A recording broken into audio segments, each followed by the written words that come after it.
बिस्मिल्लाहिर्रहमानिर्रहीम। अस्सलाम वालेकुम। इमली चूसने या खाने के बाद आप गुठली फेंक देते हैं। अगर इन गुठली के फायदे जान गए तो शर्तिया आप सब लोग अपने घरों से गुठली खत्म नहीं होने देंगे। इमली के बीजों को आप भी फेंक देते हैं तो एक बार इनको खाने के लातादाद फवाद जान लें जो आपकी कई मुश्किलात का आसान हल है।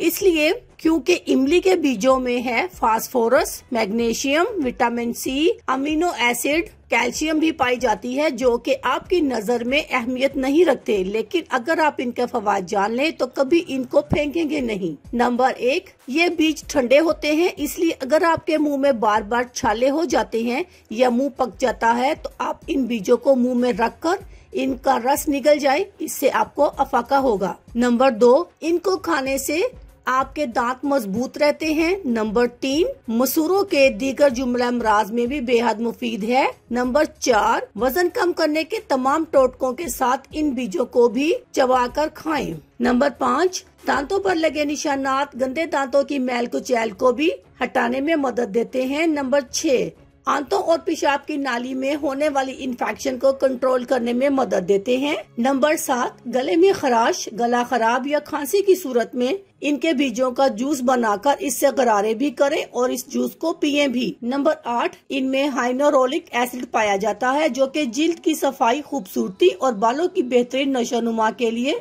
बेहद मुफीद है। इसको इस्तेमाल कैसे करना है? इमली के बीजों को धोकर खुश्क कर लें और इनको तवे पर भून लें और इनका छिलका उतारकर चबाकर खा लें। इनका जूस बनाकर पिएं।